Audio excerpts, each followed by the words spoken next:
الحمد لله وكفى وسلام على عباده الذين اصطفى أما بعد فأعوذ بالله من الشيطان الرجيم بسم الله الرحمن الرحيم قال الله تبارك وتعالى في القرآن المجيد قل هل يستوي الذين يعلمون والذين لا يعلمون وقال النبي صلى الله عليه وسلم العلماء ورثة الأنبياء او کما قال علیہ الصلوۃ والسلام.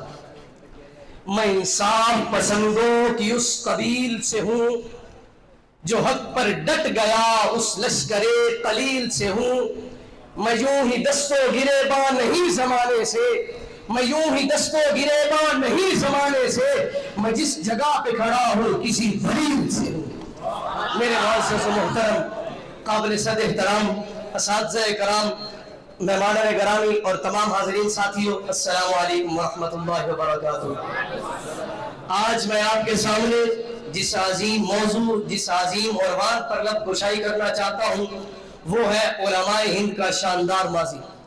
تو سامعین محترم، جب ارض ہند پر غلامی کی تاریکی چھائی ہوئی تھی، جب تاج برطانیہ کے ظلم و استبداد نے انسانیت کو اپنی زنجیروں میں جکڑ لیا تھا، تو اس وقت علماء ہند نے قید و بند کی صحبتیں، مسند تدریس کی راہ پہ چھوڑ کر میدان کارزار کی خاک چھانی.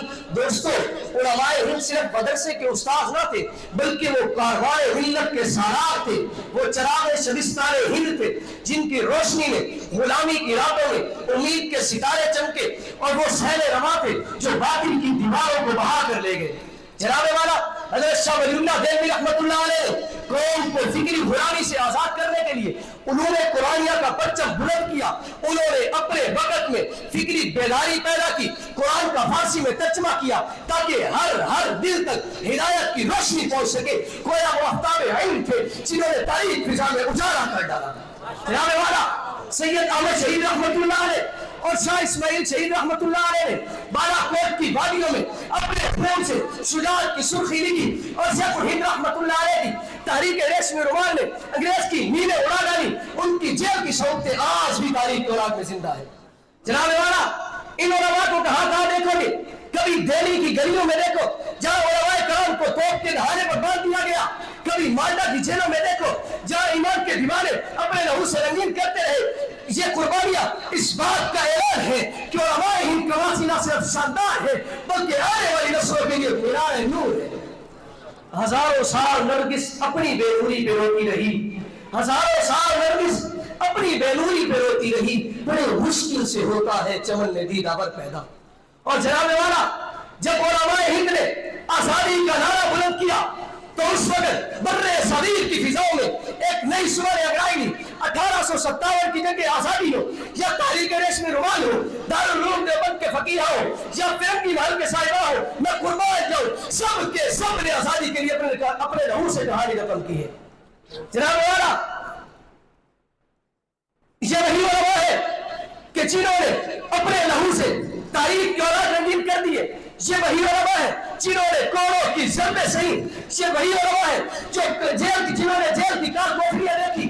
یہ وہی علماء ہے جو تختے دار پر تو لٹک گئے لیکن باطل کے سامنے سر نہیں جھکنے دیا. قتل حسین اصل میں مرگ یزید ہے، قتل حسین اصل میں مرگ یزید ہے. اسلام زندہ ہوتا ہے ہر کربلا کے بعد. اسی طرح علماء ہند کی قربانیوں نے غلامی کے فرعون کو غرقاب کر کے ملت اسلامیہ کو حیات نو بخشی. دوستو، آج اگر ہم لوگ آزاد فضا میں سانس لے رہے، قرآن و حدیث پڑھ رہے، مدارس کے چراغ جل رہے، تو یہ صرف انہی علماء کی قربانیوں کا صدقہ ہے. لہذا ہمارا فرض ہے ہم ان کے علم و عمل کو آگے بڑھائیں، ان کے جذبے ایثار کو آگے بڑھائیں اور امت کو ایک مرتبہ پھر اسی شان و شوکت سے آراستہ کرے. تو میں بس آخر میں اتنا ہی کہوں گا کہ جس دور پہ نازا تھی دنیا، جس دور پہ نازا تھی دنیا، اب ہم وہ زمانہ بھول گئے. اوروں کو جگانا یاد رہا، اوروں کو جگانا یاد رہا، خود ہوش میں آنا بھول گئے. آزاد تو اب بھی ہوتی ہے مسجد کی فضا میں اے انور، آزاد تو اب بھی ہوتی ہے مسجد کی فضا میں اے انور. جس ضرب سے دل ہل جاتے تھے وہ ضرب لگانا بھول گئے.